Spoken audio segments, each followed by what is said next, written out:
Cada día una fábrica de Cadbury, en Birmingham, produce alrededor de 1,5 millones de huevos de chocolate. A lo largo de un año, la cifra se acerca a los 500 millones. Parece una historia sobre escala industrial, líneas de producción interminables, cintas transportadoras en movimiento constante y máquinas capaces de repetir el mismo gesto miles de veces por minuto. Pero el verdadero centro de esta historia no es el tamaño de la fábrica, ni el ruido de la maquinaria, ni siquiera la receta. Es una franja de temperatura tan estrecha que un solo grado puede arruinar una tanda entera. Y no hablamos del sabor, hablamos de física. El chocolate depende de cómo cristaliza la manteca de cacao.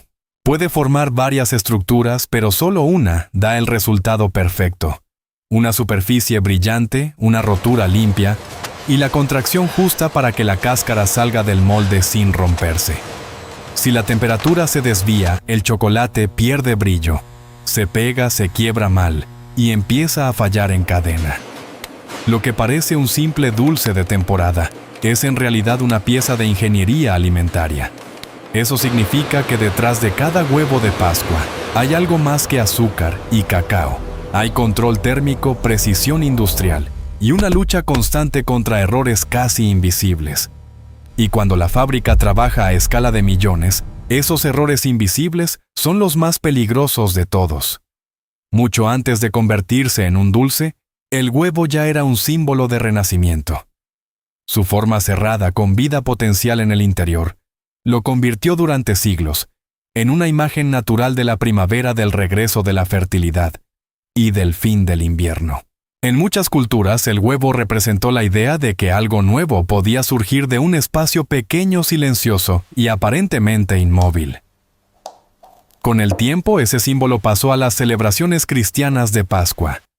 En Europa medieval ya existía la costumbre de decorar y teñir huevos. Durante la Cuaresma, en muchas comunidades, se restringía el consumo de ciertos alimentos, incluidos los huevos, pero las gallinas seguían poniéndolos. Así que se guardaban, se marcaban, y luego se regalaban al llegar la fiesta. El huevo, que durante semanas había estado ausente de la mesa, regresaba convertido en señal de abundancia y celebración. En varias tradiciones cristianas orientales, los huevos rojos llegaron a simbolizar la sangre de Cristo y la resurrección. En otras regiones, se pintaban con colores vivos como emblemas de alegría estacional. Por eso el huevo de Pascua nunca fue solo comida. Era una señal de cambio, una pequeña promesa de que el frío terminaba y comenzaba otra vez la vida. Mucho antes de la envoltura brillante y las marcas comerciales, el huevo ya tenía un peso emocional ritual y profundamente estacional. En el siglo XIX, las chocolateras europeas comprendieron que el huevo tenía una ventaja perfecta. Ya era un símbolo conocido, bonito, fácil de envolver y cargado de significado. No era necesario explicar su forma. Todo el mundo entendía intuitivamente que pertenecía a la primavera, a la Pascua y al lenguaje del regalo. Cadbury empezó a vender huevos de chocolate en 1875.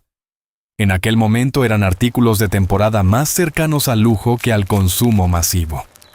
No se compraban como una golosina cualquiera, sino como un obsequio especial, algo pensado para sorprender. Pero la gran transformación llegó casi un siglo después. En 1963, la empresa lanzó un huevo de chocolate con relleno fondant, que imitaba la clara y la yema de un huevo real. La idea era simple, visual y memorable. No solo ofrecía chocolate, ofrecía una pequeña ilusión. En 1971, el producto recibió el nombre de Cadbury Cream Egg. A partir de ahí dejó de ser solo una golosina de temporada. Se convirtió en una tradición reconocible, en una escena repetida cada primavera, en un objeto capaz de activar recuerdos con solo ver su envoltura. Lo que Cadbury hizo no fue inventar el símbolo del huevo. Fue traducirlo al lenguaje industrial moderno y convertirlo en un icono de consumo masivo. Para fabricar millones de unidades iguales, no basta con derretir chocolate y verterlo en un molde. Todo empieza con el templado, el paso más importante de la producción, y probablemente el menos visible para el consumidor. La razón está en la manteca de cacao.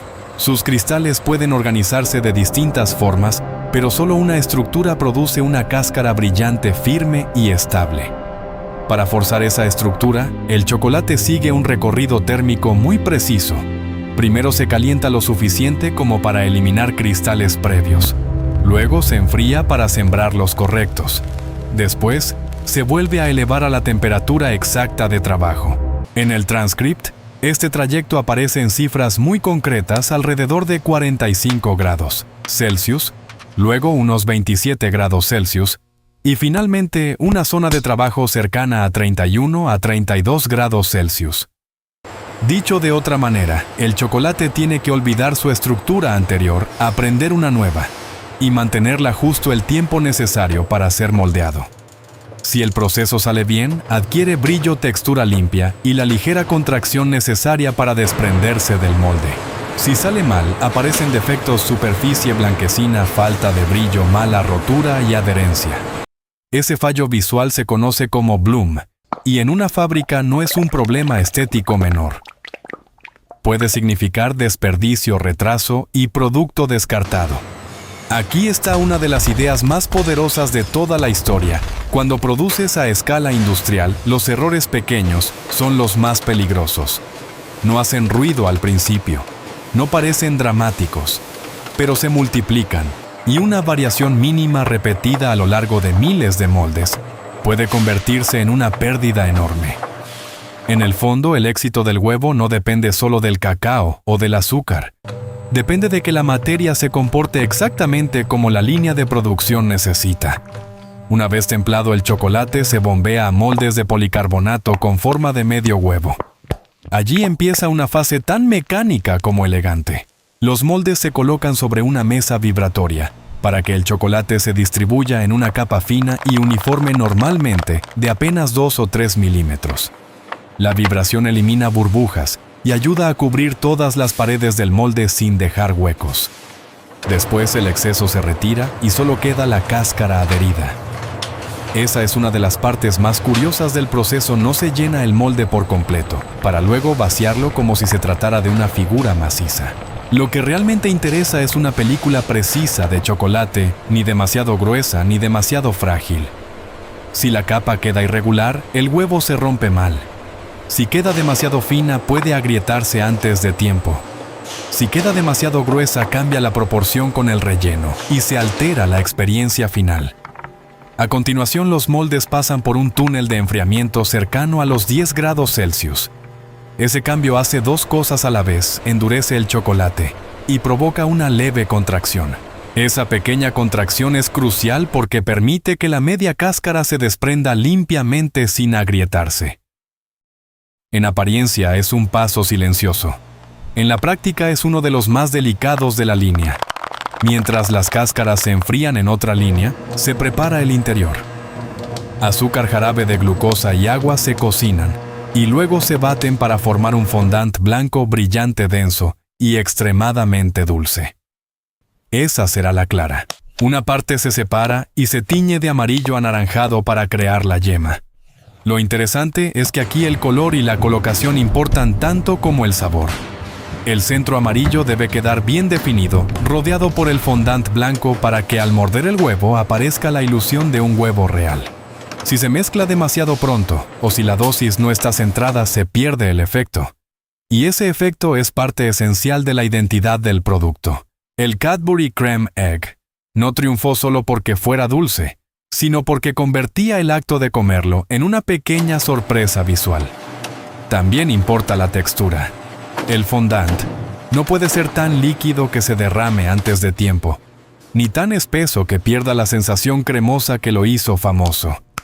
Tiene que desplazarse lentamente al romper la cáscara, con ese aspecto entre crema y jarabe espeso, que hace que el interior parezca casi exagerado, casi teatral. Eso convierte el relleno en algo más que una crema azucarada.